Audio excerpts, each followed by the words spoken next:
Welcome, everybody, to another edition of Healing is War. On this podcast, we explore the dark side of starting your healing and your spiritual journey. On each episode, we delve into a topic that you may face on your own journey. Today is a very special one. I was already talking to my guest. It's probably going to be, I know it's going to be enlightening. I know it's going to be emotional. My name is Elmira. The topic is My Mother, My Heart, and we are exploring the mother wound with our special guest, soul coach Sekhmet L. So, Sekhmet, let's open this Yes. up because the title is My Mother, My Heart. Just by Mhm. hearing that, what comes to your heart about your journey and where you've come from? Ooh. Well, first off, thank you, Elmira, for having me. And thank you to the audience for viewing and joining in your collective energy, whether you're live or viewing this later on. Um, for anyone not familiar with my story, I began speaking openly this year in 2025. I don't know why, but we know spirit has reasons about I've been speaking liberally about the disconnection that I have had with my own mother and how that dates back for generations of there being motherless daughters or just motherless children in some capacity, whether through direct orphanage or, my grandmothers, both of them working two and three jobs at one point, down to my mother and whatever instability she had to where she had to relinquish her parental or she felt the need to relinquish her parental rights of me at my age of 13. And when I hear the topic for today's conversation, my mother, my heart, I immediately thought of, I don't know the industry that there's a logo of a mother that's pregnant. And I just immediately just thought of a child being in utero, literally under their mother's heartbeat, under their heart space, their energy, and the bond that is supposed to take place.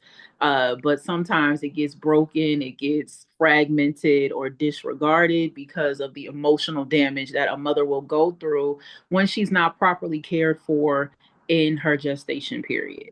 And so a lot of us are born with emotional traumas that are not our own, but they are actually the accompaniment or the companion to our mother's pain.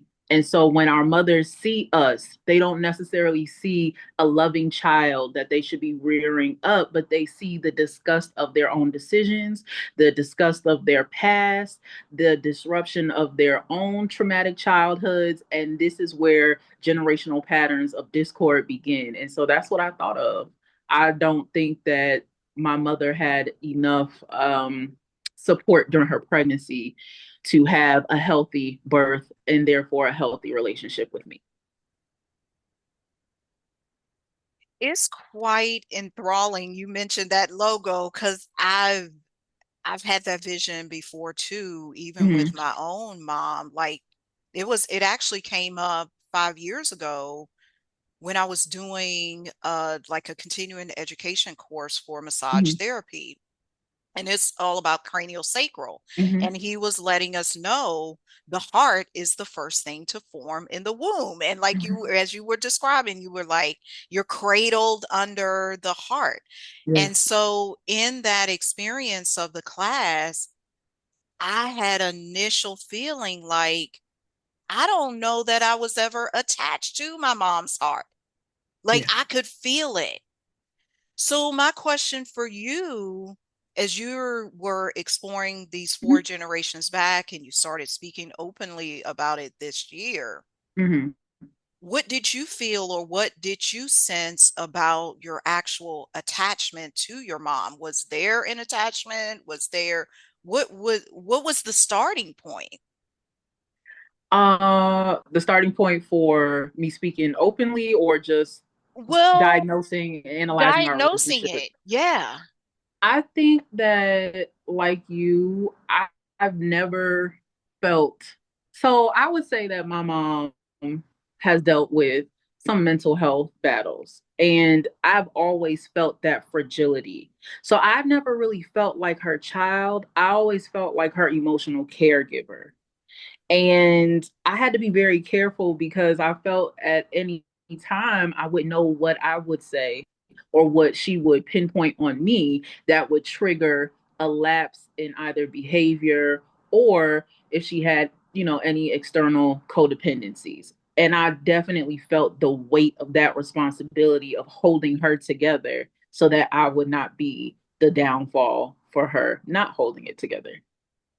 So I've felt that my entire life. Like I've never felt like this is my mom, this is my hero. I felt like this is a woman from whom I was came out of her body, and I just have to be careful with what I say, with what I do. That's been how I would really describe our relationship. Hmm. And Hmm. you often hear people say that in the healing space or in the spiritual Hmm. space and therapy about parents. You will hear Hmm. people just say, your mom is your mom, or your dad is your dad. They are individuals too. They are souls here too, Hmm. who came to do their own work through their own traumas or work through their own things. So for Hmm. me, when you said that, it's the imagery I got, but it still Hmm. doesn't make it feel good, Not at because all. it's like it's a burden. Doesn't it feel like a burden? It feels like, God, why you do this to me? Like you could have birthed me through a whale. And then I would have been okay.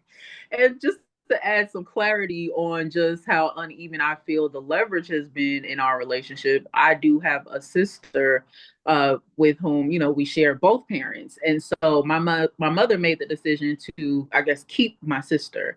And when I look at their relationship, we're in our mid 30s and they have a full like blossoming. It grows, it deepens, it strengthens, it's equally balanced. There's, reciprocity. And I don't have that with my mother. You know what I mean? So I feel like a stranger in the midst of even my siblinghood because it's like, what is it like to have a mother? Like my sister can call her at any time. And so these are things that I've had to deal with, that I've internalized. But going down the spiritual dialogue, right, with healing being war and healing being warfare, I also know that I am a black sheep and that I have fit those characteristics of, the invisible family member, the ostracized one, the quiet one.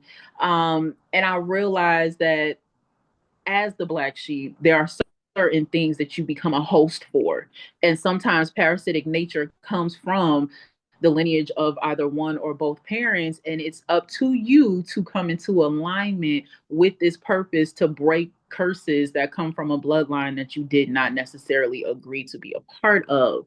However, it will heighten your destiny and elevate your soul in the next plane when you do this. And so my concentration now is not on the relationship with my mother per se, but now my relationship with my future and handling what has been the past 38 years with a sensitive care that puts my mother in the dynamic of a woman prior to being my mother. And that's the only way that I could heal. I had to take her out of the embodiment of being a mother, whether I feel she classified as such or not, and say, who was this woman before I infiltrated her body?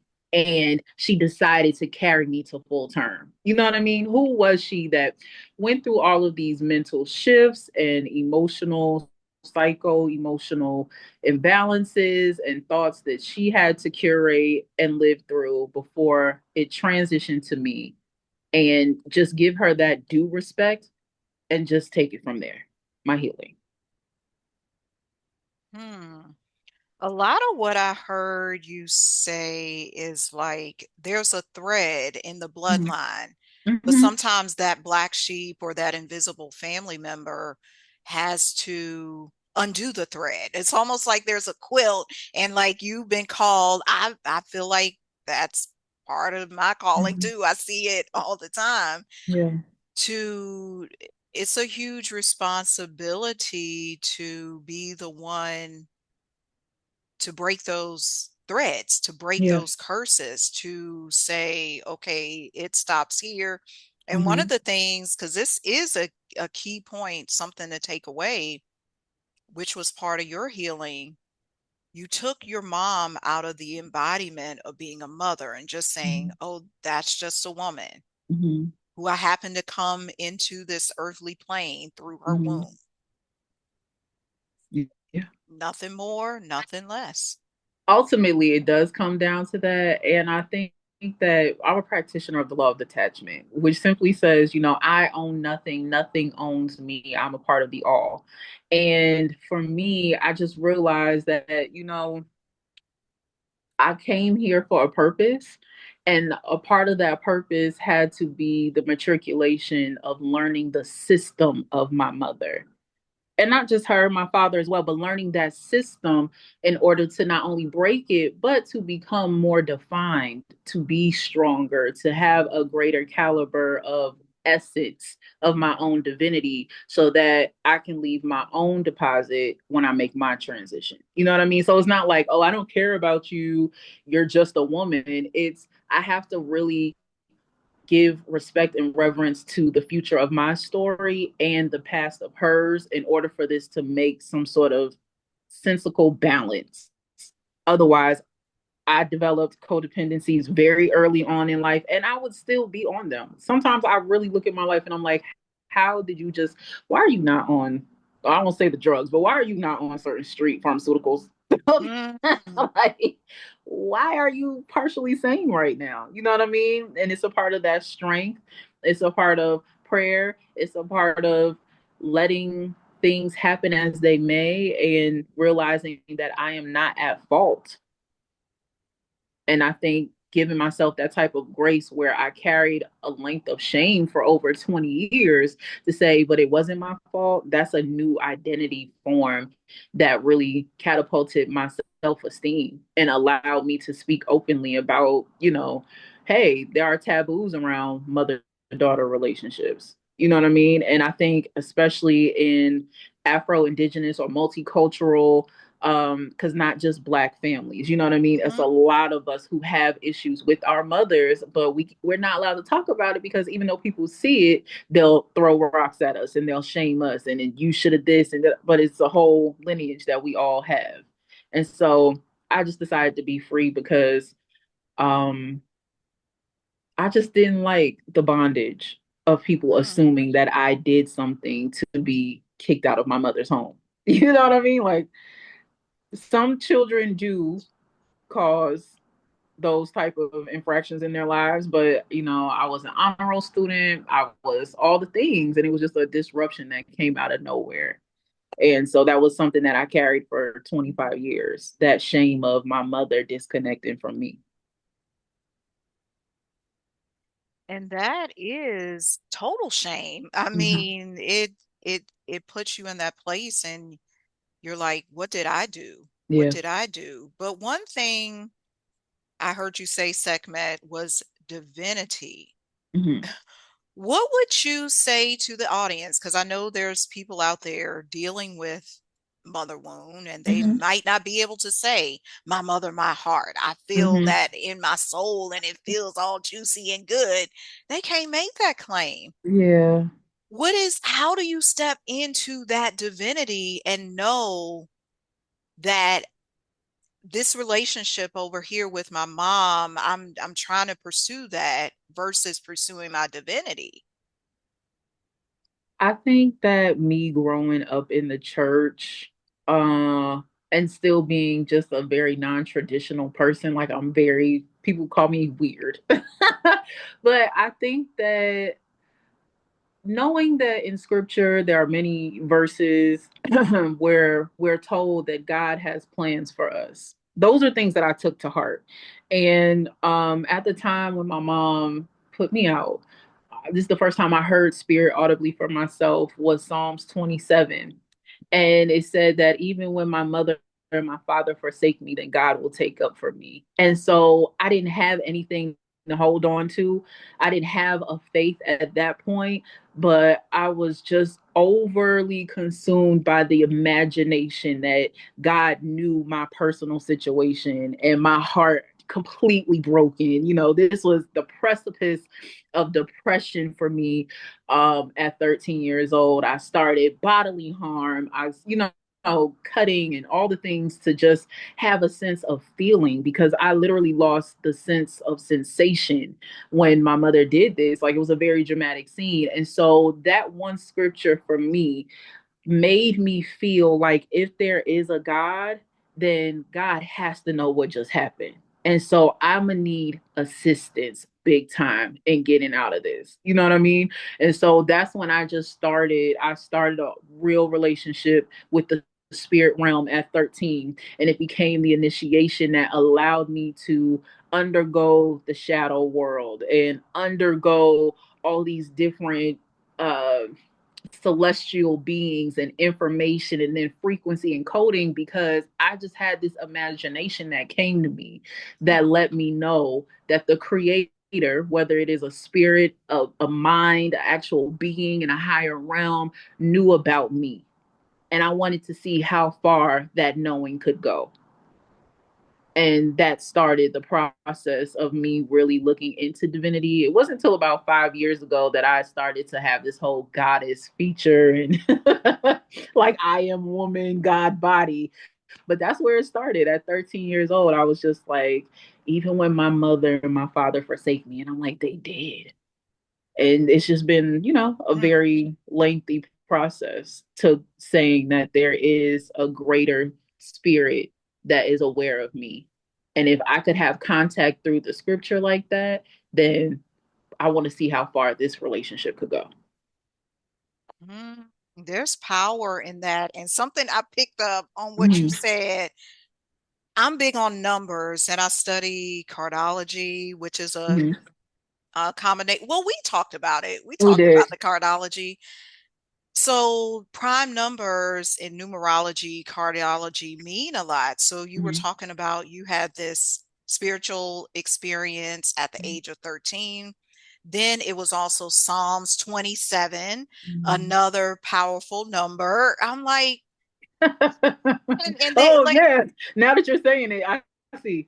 I you see. see what I mean? Yeah. Like, it's not by chance that these Yeah. things happen when because I've witnessed it in my life, other people's lives, people in my family, clients, Mm-hmm. where we might say, why did that person die? But it's the divinity, it's Mm-hmm. the spiritual thing, that connection. You said, I know there's a God. I know, Mm-hmm. I don't know what it is. It's an entity, it's a this, Mm-hmm. it's a spirit, it's like whatever it is, I know you're out there. Yeah.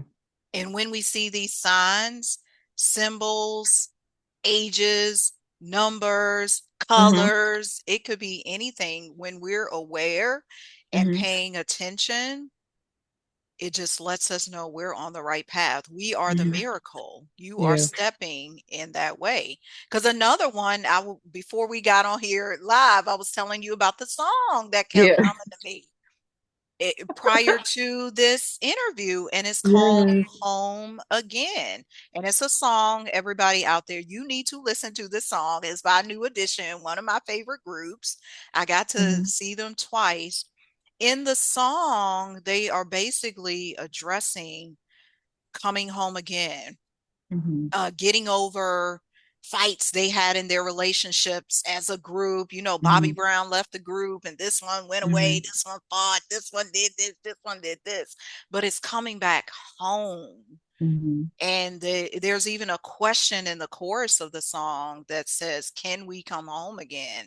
But then the Mm-hmm. chorus is resolved and said, yes, you can come home again.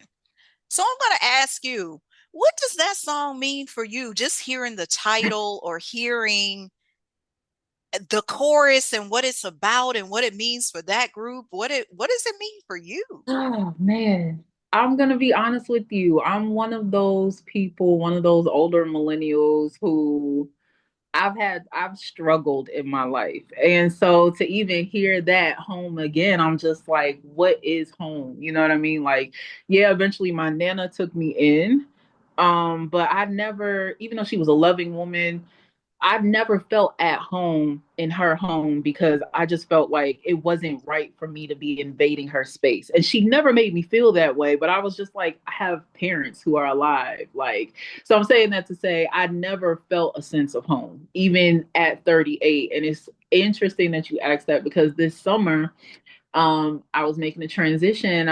Was just like, my mother really energetically put the spirit of a vagabond on me. You know what I mean? Where I nowhere is a place. I'm always uncomfortable and I'm always like, well, when do I have to go? When do I have to leave? And it wouldn't just be physical dynamics, it would be friendships and intimate relationships. And in the beginning of my entrepreneurial career, I messed that up completely because I felt so insignificant waiting for somebody to tell me in a rude way, in a crass way, like you don't belong here or your time is up. So for me, hearing that song title, I'm still working on, I'm regulating my nerves to a space where I can say finally my body is my home, but I want to have an outlook that says I'm at home, I have an inclusion, and I don't feel a sense of that yet. And so that's what that really makes me kind of emotional. So, my mom put me out with two duffel bags and two laundry bags. And I know you're going to like this matrix coding. One was red, one was blue. And yeah, I just came to that this year. And I've always found myself carrying too much wherever I go. My purses have been too big. It's just like, why are you carrying all of this? If I'm going away for a weekend, I'm packing 10 days worth of things because I'm like, I don't know if I'm going to be out on the street. I don't, even though that would not be the case. I just always had this subconscious, like, I got to go somewhere. Like, I can never just settle and take root. And so when I hear that, can I come home again? It immediately just put a thought in me, well, if you can't go home, you can create one. You know what I Mm. mean? And so that's how I feel. So I can't wait to hear it, the song. Yeah, But I'm gonna send it to you too. thank you. One thing you were bringing up for me as you were detailing the story of the being put out at the age of Hmm. 13 and the Hmm. two duffel bags, the red one, the blue one, Hmm. is I've often searched for home. Like I know where home is. Like I grew up in New Kent, Virginia, had a good home life with me and my siblings. However, I've had so many homes. Yeah. I move. I will move around when something I feel like I'm being called to elevate. Like I Hmm. moved to Nashville. I'm now outside of Atlanta. Hmm. I lived when I was in college, I moved to Blacksburg, Virginia to Oh, wow. attend school there. So one thing, and I've had feelings like you too, Hmm. of they're going to put me out. Even here recently, a couple of years ago, I was financially destitute. Yeah. I got evicted from my apartment. I lost my massage office. I mean, I Oh, lost it all. Then eventually later that year, it was the car got repossessed. It was like everything. And I thought I was thinking the same as you. When people were actually taking me in and they wow. offered to give me a place to stay without me even asking. And it flipped my thoughts because I dealt with abandonment because my Mhm. parents split up. So my thoughts were always the shoe gonna Yeah. fall. Somebody gonna break. Somebody gonna kick me out. Something's gonna It's a happen. very Like uneasy feeling. It really messes with your nervous system for real. it do. And I'll Yeah. tell you what happened, Segment, through all the tears and the healing and the work I was doing a couple of years ago when I lost all the physical Hmm. stuff. Hmm. I realized that God was speaking to me the whole time. You always have a place to stay Hmm. because that's what's been revealed. Hmm. For example, I had a place to stay with my mom growing up. Hmm. I had a place to stay at college. Yeah. I even had a place to stay when the woman I worked with at Macy's, when my apartment got too much in Nashville, she gave me a basement apartment that was like below the Wow. market rent. I'm telling you, I was living in a decked Wow. out apartment paying $450 at one time for everything, had a washer and dryer and all that. But what I'm saying is, when you were telling that, Mm-hmm. it took me a while to get to the understanding and the knowing. Wait a minute, Elmira, you actually always have a place to stay. You Always. do have a home, Yeah. even though you move around and you be doing stuff and you feel abandoned and you feel Mm-hmm. rejected. You actually have a home because Mm-hmm. people, one thing I learned about me, I don't know if it's true for you, is because of my nature and my light and what I Mm-hmm. do for people and help people, they do want to help me. But there Mm-hmm. was something in me in past years saying, oh, nobody wants to do anything for me. They Yeah. don't care. They don't, because I was that black sheep and Yeah. seen as different. So they didn't know how to understand some of the stuff Yeah. that I was doing, but they also gave me place to Mm-hmm. call home. Yeah. I can definitely say I've had those experiences as well. Um, Sometimes I wish I would have like relished in it more and just took the experience for the experience as opposed to being like, okay, time is up. However, we people like us, um, we have had to reconcile our identity with the recognition of our soul work.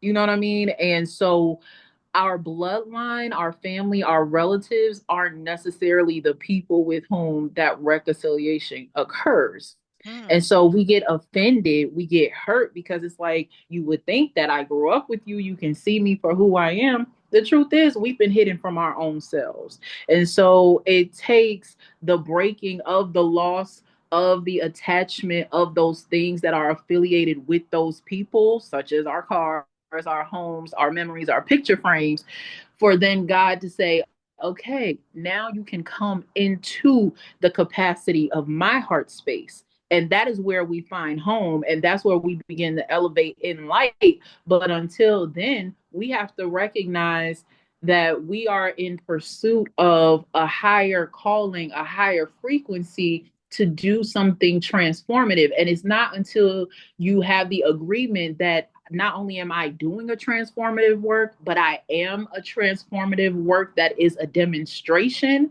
that you begin to have these experiences where other people want to do for you. And it's not that they necessarily feel touched to do anything for you, it's that God is pulling on their heartstrings to get to you to further reveal this reconciliation process within yourself.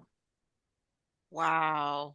Because I mean, what you're speaking about, once, because what I heard you clearly say, we've been hidden from ourselves. Yeah. It's like we don't know we're this divinity, or people are led to give us a place to stay because historically, that's what actually happened with soul leaders, healers. The They didn't have six. to Yes. look for Yes. anything. Exactly.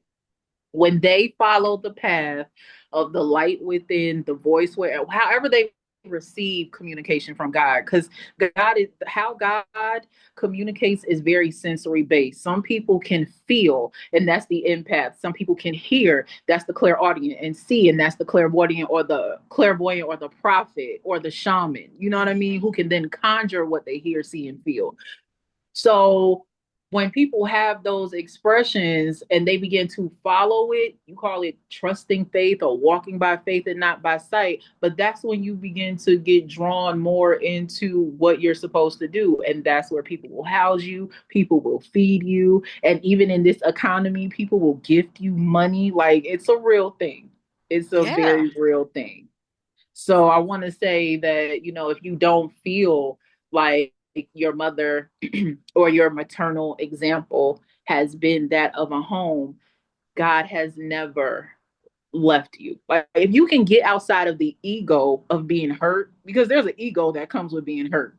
You feel entitled to then receive what you think you need to because you didn't have it initially. But if you're still battling the ego that says this is what I need, as opposed to this was the lesson that I received, you're never going to find the infinite of home. and what it is. You know what I mean? So stabilizing for me now is not like I don't have to be with my relatives to be home. I can be in prayer and be in home. I can travel and be in home. I can sit and have, mindfulness eating, what they call it, and be home. You know what I mean? Taking these conscientious moments to just reflect in seconds, in breaths, and say, I'm good right now. I don't have to look at the big picture. I just, right now, this is good. This is home. And home could be a hot chocolate. Mm. Yeah, because all of those things are representative of home. And I'm thinking back to on this podcast, episode 2, we had Rachel Veronica speak Mm-hmm. on that. Like, what was home from her? Because coming home from war, she had to deal with some challenges with her family. She expected Mm-hmm. the entire family to show up to greet her. Only Mm-hmm. 3 members of the family came. And she came to understand that home is just like you said, home is God. It's my Mm-hmm. consciousness within. No matter what I've Yeah. been through, no matter what, I'm going to be taken care of once I acknowledge and recognize my own divinity. Mm-hmm. And that's where it comes in. And I feel I'm talking about this often with people, with my massage students. Mm-hmm. We don't know our power. Mm-hmm. We're afraid to be sovereign. Like we're afraid to just say, I know that, or Yeah. I believe this is who I am. I know this is who I am. You're talking about clairaudience, the Mm-hmm. clairvoyance. I saw that. People might look at you weird, like what you see, but Yeah. you Yeah. know you saw it. You know For you heard it. sure. You know it. So Yes. follow that message. Follow the Mm-hmm. messages no matter what the people around you are saying, because that's you being taken care of. That's Yes. your manifestation. That's your money. That's your ticket to abundance. Sometimes we think, oh, I got to go to a job. Like those systems are over anyway, They where are. you got to work to get some money. Ain't nobody Right. fixing to do that 9 to 5. Even you got a door dashing no more. Yeah. Yeah. It's called soul dashing. Like you Oh, tap in. I just made that up. I But you like that. tap in to what you were called to do. What's your Yeah. soul mission? And when you're on mission, this guy Adewale says this all the time. Mhm. You do you know Aaron Lyons? The Yes. Yeah. so She's the that's reason why I began to like 2 years ago. Like I think it was summer 2023. I saw an interview she did, and I was like, wait a minute, hold on, because I have dreams too. I hear celestial conversations. And that's really, honestly, to answer your original question, that's what triggered all of this. Because I was just like, wait a minute, that young lady is inspiring me as hell. And yes. I just was like, I knew in order to liberate myself more, I had to kind of just come out of the closet, the spiritual closet. You know what I mean? To be like, this is what I do. Like, I do have visions. I do see things. I do use oracles and other elements to communicate with spirit and can tell you about your life very accurately. So, Mhm. yes, yes. Yeah, Aaron Lyons, they are her husband Adewale. Mm-hmm. I listened to them both, and just today I was listening to one of his messages.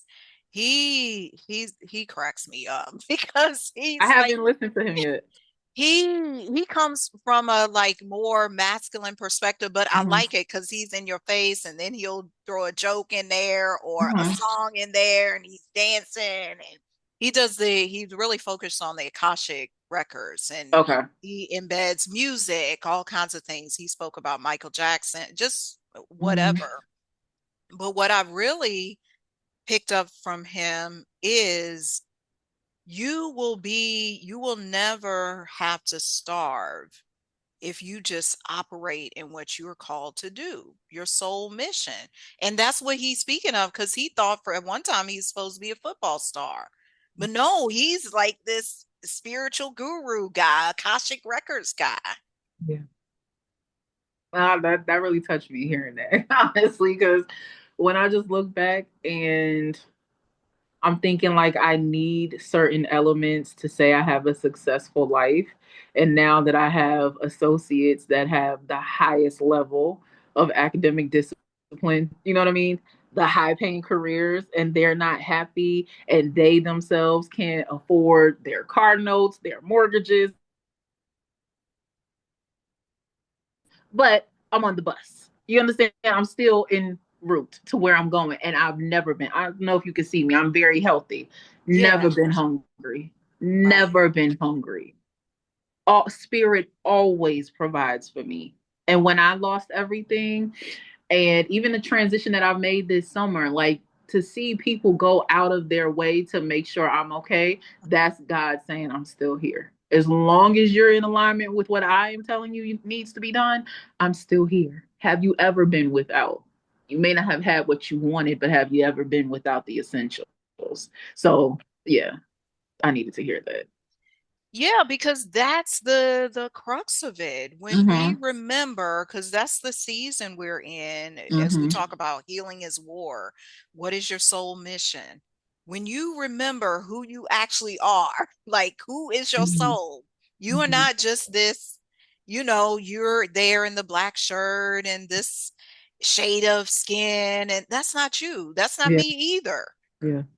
That's not the essence of us. And once we really tap in, to use another podcaster, his name is Emilio, he got a Mm-hmm. show that's called Tap In. Okay. Once we really tap in to that and know it, acknowledge, stand firm in it, everything is golden. It really It is. is. It's like that Jill Scott song, living my life like it's golden. It literally is that. And Mhm. we just have to get past, because this conversation was about, oh, my mother. Because if we can get past that initial relationship, that initial bond, which brought us into this physical realm, because that's Mhm. literally, that's how we got here. That's what we got here. That's how That we is the got here. vessel. And so, honestly, this conversation has transcended a bit, right? More spiritual dialogue. But when you think about God and for me, the Holy Spirit, that is the great mother. And as long as you want to be cared for, as long as you want to be identified, there is a place for you after the pain of realizing you did not have the fairy tale relationship with your mother.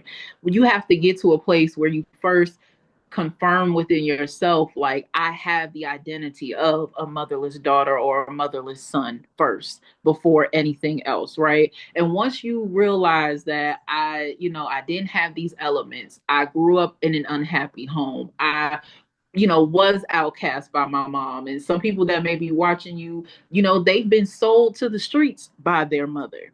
You know Mhm. what I mean? They've been given away to their religious leaders by their mothers. Some of their mothers have lied on them, put them in jail, sabotaged them, took their man. Like, it's a whole bunch of, so it's not just, this is a very serious thing for your mother to have a self hatred for herself through you, and for you to carry that burden. However, I'm here, I believe, on this podcast to say that the warfare that comes with the healing of that relationship comes when you come back to yourself and say, I deserve more. You're going to have to put in work. And I know it hasn't been easy, right? Most of us do develop some type of psychosis and developmental issues where we can't trust people and we can't even trust ourselves. We go through this internal dialogue of negative self-talk and codependencies, whether it's eating, drinking, drugs, shopping, or being promiscuous.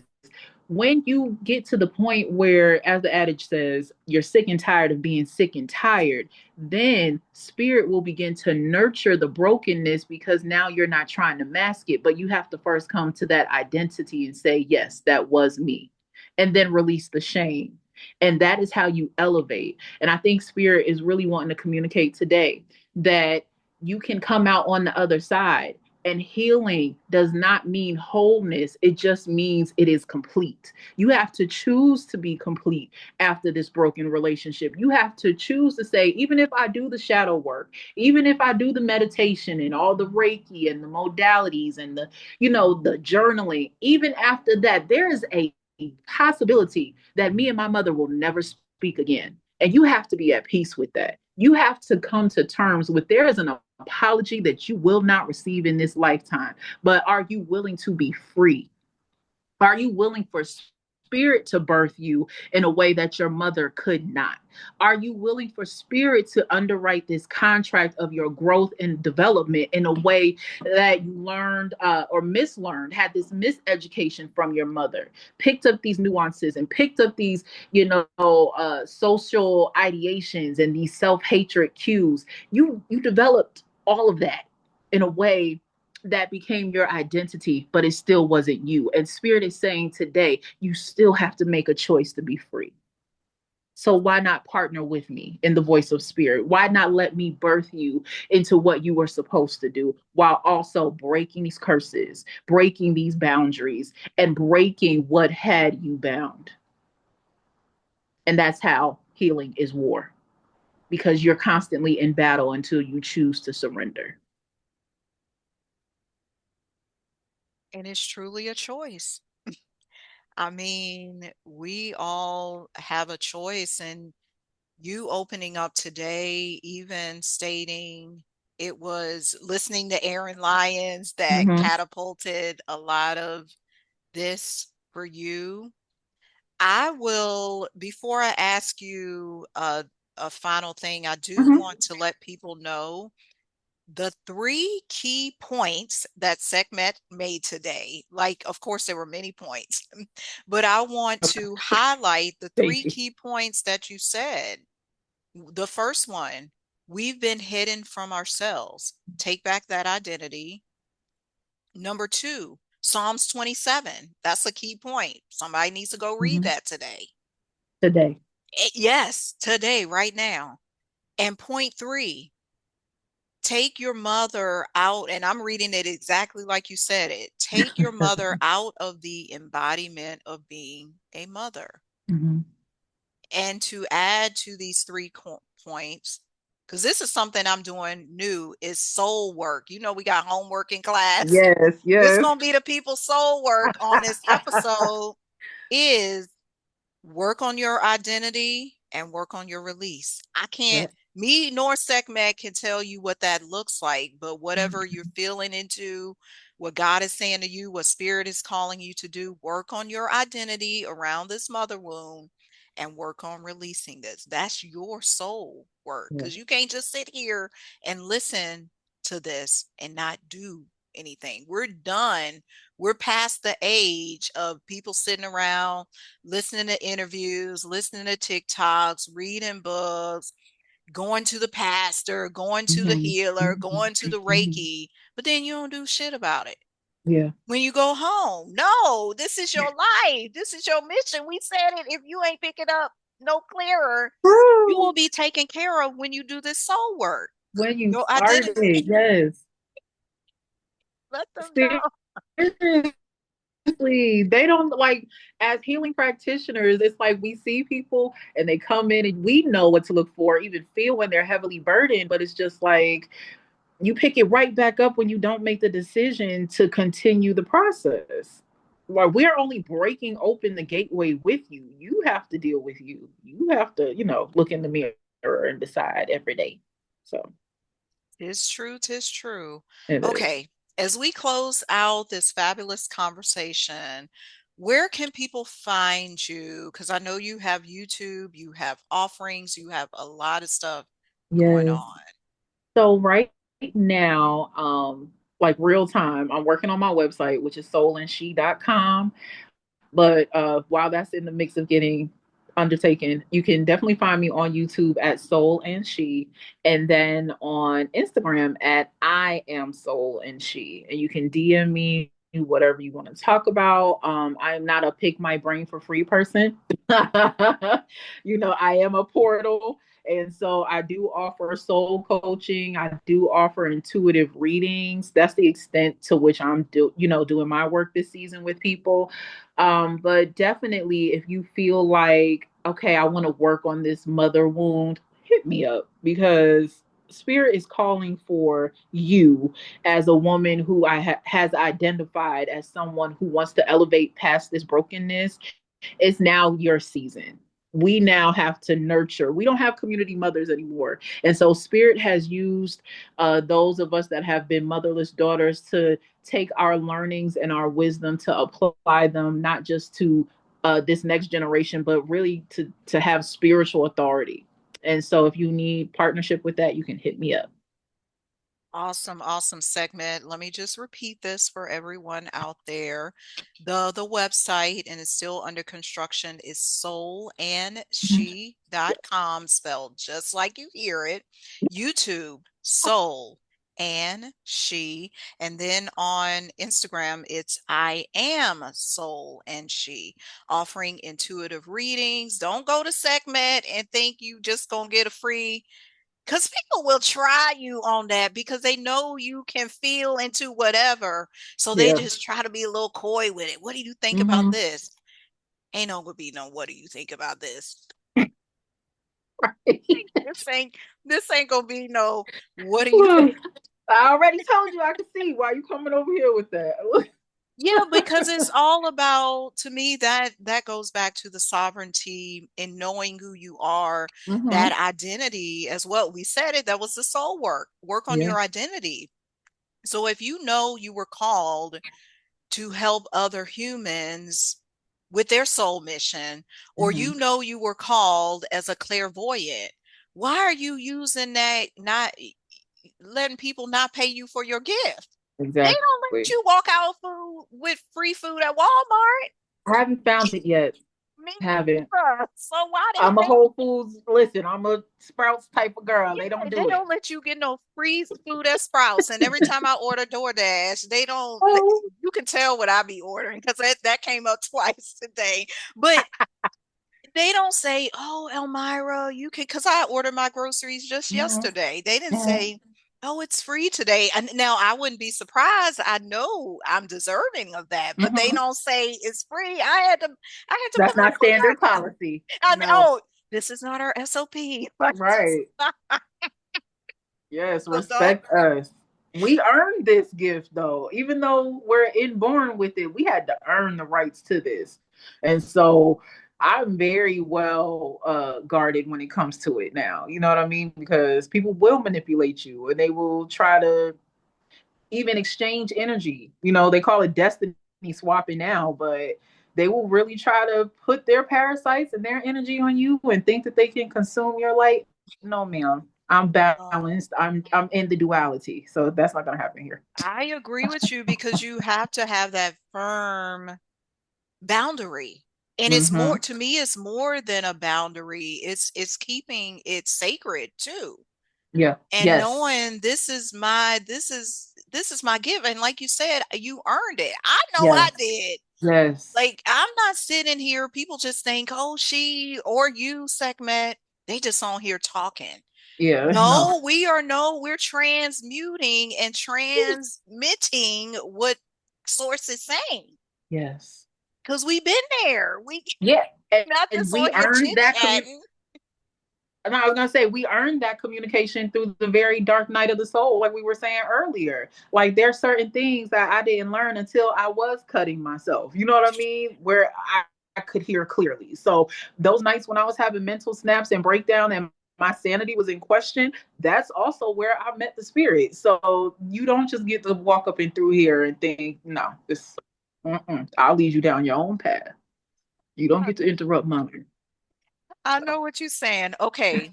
This was, I don't know, this was splendid. I thought I was going to cry, but I didn't cry. So maybe Thank I God. might. Remember, your soul is calling you to greatness. Be a soldier. You are ready for war. We will see you next time on another edition. Goodbye, everybody. Bye. Okay, give me just a